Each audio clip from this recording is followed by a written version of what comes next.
ကိုလူတို့ဗျာဒီဖောင်ဘယ်လိုယူရမလဲဆိုတာကိုပြောပြပေးမယ်အရင်ဆုံး Play Store တွေကိုသွား Indonesia VPN ကို download ပြီးရင် TikTok ကို clear data လောက်ရမှာဗျာကျွန်တော်ကတော့ Tecno ဖုန်းဆိုတော့ဒီလိုပဲရှိတယ်ဗျာတချို့ Redmi Xiaomi user တွေကတော့ clear data ပေါ်မှာပေါ့ကျွန်တော်တို့က strong and cat အဲ့ဒီ clear data လောက်ရမှာဗျာအဲ့ဒီ TikTok ကို clear data လောက်လိုက်ပြီးရင် VPN ကိုဖွင့်ဒီပုံမှာ minute လေးပေါ်လာပြီဆိုရင်ရပြီဒါ VPN ချိတ်သွားပြီအဲ့ခါကျရင် TikTok တွေကိုပြန်သွား TikTok account တော့ဖွင့်ရတယ်မလား profile ကိုနှိပ်ပြီးရင်ဒီလိုပေါ်လာမယ်ဒီလိုပေါ်လာလို့ရှိရင် sign up ဆိုတာကိုနှိပ်ကြမှာနော်ကျန်ဘာမှနှိပ်ကြအောင်တော့ကိုလူလို့ sign up ဆိုတာကိုနှိပ်ပြီးရင်မှ continue with Google ကိုနှိပ်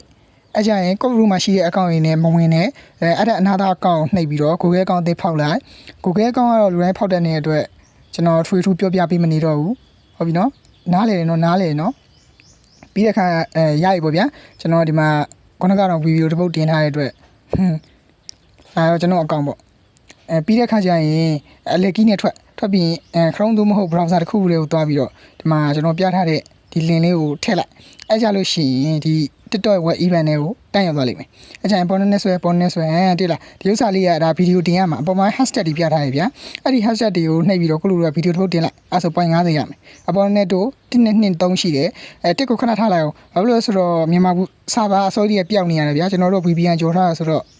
တစ်ကိုမလုံနဲ့နံပါတ်2ကိုနှိပ်ဗီဒီယိုတစ်ပုတ်ပြလိုက်မယ်အဲ့ဗီဒီယိုလိုက်ပြီးလိုက်ပြီးရင်နံပါတ်3ကိုနှိပ်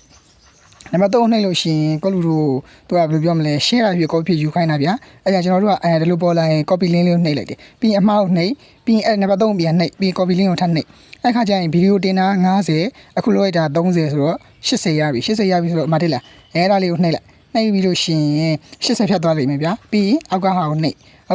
တဲ့ခါကျလို့ရှိရင်ကိုလူတို့ဘောင်လဲတဲ့ကုတ်လေးပေးလိမ့်မယ်ဗျာဘယ်လိုလဲဆိုတော့ဒါမျိုးလေး